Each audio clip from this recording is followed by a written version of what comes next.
64개 중에 2꾀입니다. 그 위에는 8개 중 다섯 번째인 오손풍, 풍괴, 바람이고, 그 다음에 아래는 네 번째 사진뢰, 우뢰입니다. 이 이꾀가 도대체 경제 위기하고 무슨 관계가 있는지 살펴보도록 하겠습니다. 첫 번째 나타나는 이야기는 UC 버클리의 경제학과에 있는 그 에마누엘 사이즈 교수와 스탠퍼드 피케티 교수의 논문에서 출발합니다.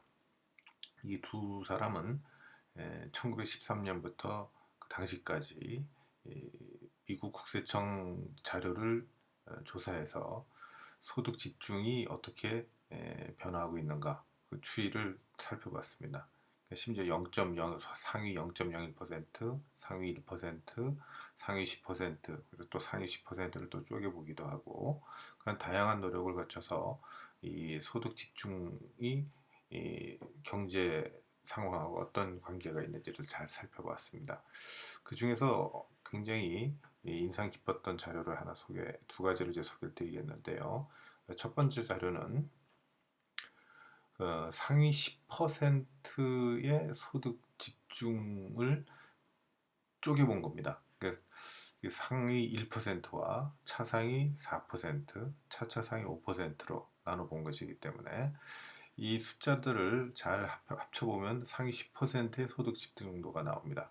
예를 들어서 여기 보시면은 이게 까만 선이 상위 1%, 이게 파란 선이 차상위 4%, 그다음 빨간 선이 차차상위 5%에 해당합니다.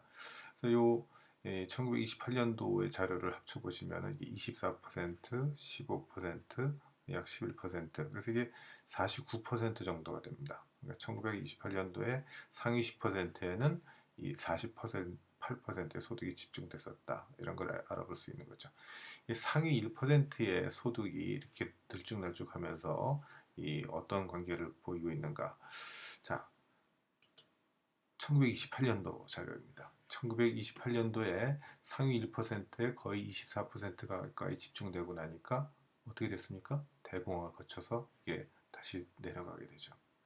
그리고 이 대공황을 거치고 나서 상위 소득자에 대한 그 과세, 그러니까 최고 세율이 무려 94%까지 뜁니다. 그래서 그 거친 세금을 가지고 아시다시피 뉴딜을 시행하면서 이 소득이 비교적 고르게 분배가 되는 걸 볼 수가 있습니다. 여기 보시다시피 상위 1%나 상위 4%, 차상위 4%, 차차상위 5%의 그 소득 집중이 거의 비슷하게 나타나는 걸 볼 수가 있는데 이게 악화되기 시작하는 것이 바로 이 레이건이 집권하는 레이건노믹스의 출발과 함께 소득 집중이 다시 심화되기 시작하면서 1928년, 1927년이 이제 다시 다가옵니다. 1927년 이 시기에 도로 23% 상위 1%에 23%가 집중이 되면서 무너지고 2008년, 2009년, 2010년, 2009년까지 다시 내려오는 듯하다가 완화되는 듯하다가 도로 악화되는 걸 볼 수가 있습니다. 언제 또 이런 일이 벌어지고 있었는가, 그리고 왜 이런 일이 벌어졌는가를 살펴본 것도 역시 이 사이즈 교수의 자료를 이제 다시 한번 제가 좀 우리말로 이제 정리한 겁니다. 1993년부터 2010년까지 소득 증가가 어떻게 또 분류되는가, 즉 상위 1%에는 어느 정도 증가했고 하위 99%는 어느 정도 증가했는가, 그리고 그래서 그중 상위 1%가 증가분의 몇 퍼센트 정도를 가져갔는가를 따져본 겁니다. 우선 전체 기간을 살펴보면은 평균적으로 13.8%가 증가했는데 상위 1%는 무려 58%가 증가했습니다. 똑같이 13.8%가 증가했다고 하더라도 그 밑이 크기 때문에 그 지분이 워낙 크기 때문에 58% 같이 증가해도 절대 액수가 클 텐데 절대 액수조차도 60%로서 엄청난 증가율을 보여줬고 하위 99%는 6.4%에 불과했습니다.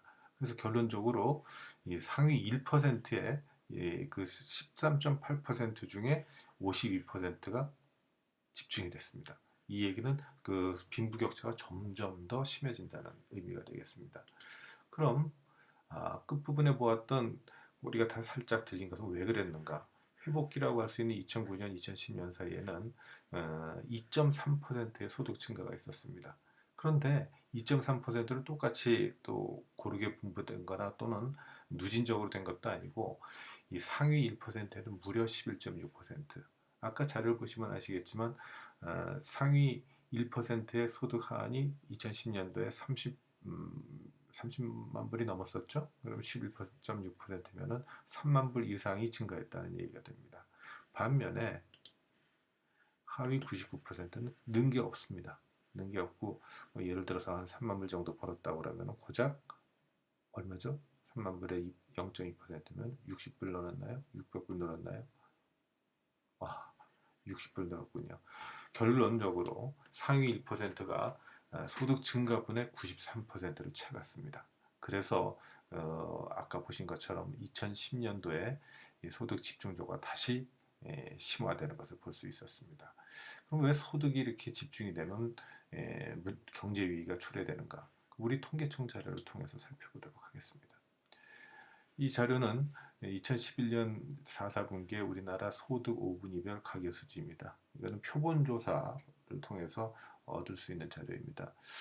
여기서 이 소득 5분이라는 게 이런 의미죠. 하위 20%, 그 다음에 그 다음 20%, 또 그 다음 20%, 또 그 다음 20%, 상위 20%에 각각이 얼마 가구별로 얼마를 벌고 얼마를 썼는가 그걸 비교해서 상황을 알아보는 거죠. 자,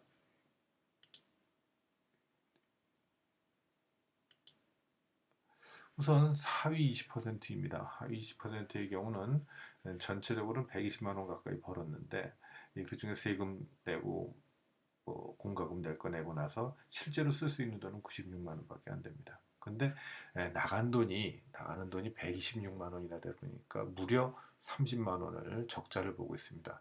어디선가 메꿔야죠. 왜냐하면 쓴 돈이니까요. 어디선가 메꿔야 될 텐데 그게 사채나 이런 게 아닐까 하고 이제 우려가 되는 거죠.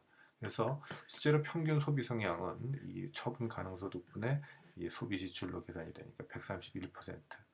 따라서 이분들이 혹시 그 세금을 통해서 또 아니면은 무슨 수당을 통해서건 이전 소득으로서 한 30만 원 정도로 보전을 받을 수 있다면 그렇다면 이분들은 그걸 반드시 다 쓰지 않을까 100%다 소비를 하지 않을까 그렇게 생각이 됩니다. 반면에 상위 20%의 경우는 총 754만 원 정도를 벌어서 세금 낼 거 내고 나면 614만 원 정도가 남는데 그 중에 고작 365만 원만 그 소비를 합니다. 그래서 250만 원 정도가 그냥 집안의 장롱 속에 있거나 아니면은 예금으로 그 시중에 돌지 않는 거죠. 그래서 그만큼이 실제로 수요를 만드는데 유효 수요를 만드는데 기여를 못하기 때문에 점점점 그 시장이 위축이 되는 것. 따라서 이 남는 돈을 사실은 세금이라든가 어떤 수단으로 이 도로 이 저소득층에게 환원을 해줄 수 있다면 그만큼 시장의 소비가 살아날 수 있지 않을까 이렇게 생각이 되는 거죠. 그래서 이러한 논리로 인해서 경제가 성장하기 위해서는 고른 분배가 매우 필수적이라는 걸 알 수가 있습니다.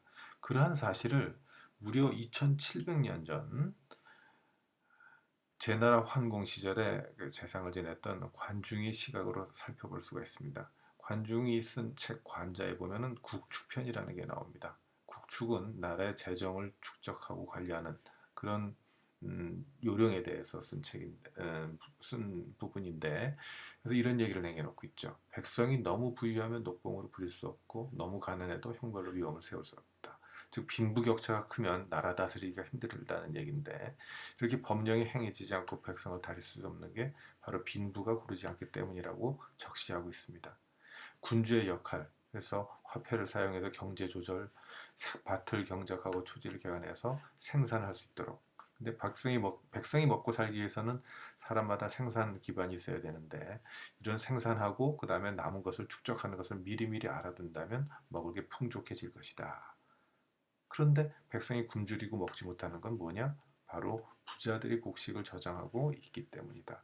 군주가 화폐를 주조해서 백성에게 유통시키는 이유는 또한 사람마다 많고 적은 화폐를 소유함으로써 일상에 쓰는 경비를 융통할 수 있을 거라는 것이었죠. 그런데 경비가 모자라서 씀씀이가 적어지는 것, 소비가 적어지는 건 뭐냐? 부유한 사람들한테 부유한 상인들이 그 화폐를 유통해서 얻은 이윤을 또 저장하고 있기 때문이다. 따라서 군주가 비축한 재물과 화폐를 풀어 넘치고 모자란 것을 고르게. 이게 중요한 말이죠. 부유한 상인들이 저장하고 있는 재물을 나눠 백성의 씀씀이를 조절해야 한다는 얘기입니다. 그래서 아무리 군주가 농사를 강조하고 농사일을 재촉해도 이 화폐를 만드는 일이 그치지 않게 돼서 서로가 서로를 노예로 부리게 되니까 나라가 어떻게 잘 다스려지겠는가 하는 그런 염려를 담고 있죠. 그럼 맨 앞에 소개해드렸던 그런 이제 이꾀에는 도대체 무슨 뜻이 있길래? 이꾀에서 다른 건 필요 없습니다. 그 번역도 신통치 않고 여기 손상이카란 부분만 잘 기억해 두시면 자 상괴에서 덜어서 하괴에 더해졌으니 위에 걸 덜어서 남는 것을 덜어서 모자라는 데다 채워준 겁니다. 손상이카는 덜어서 유익함이 된다는 뜻. 그래서 아래가 두터우면 위가 편안해지기 때문에 아래를 더해주는 것이 바로 이익이 된다는 그런 뜻을 담고 있습니다. 자, 이렇게 해서 왜 이 풍래 이괴가 경제 위기와 관련되는가? 우리 에마누엘 사이즈 교수의 연구 결과가 그 빈부격차의 문제점을 잘 적시하고 있다고 볼 수 있겠습니다. 이상입니다.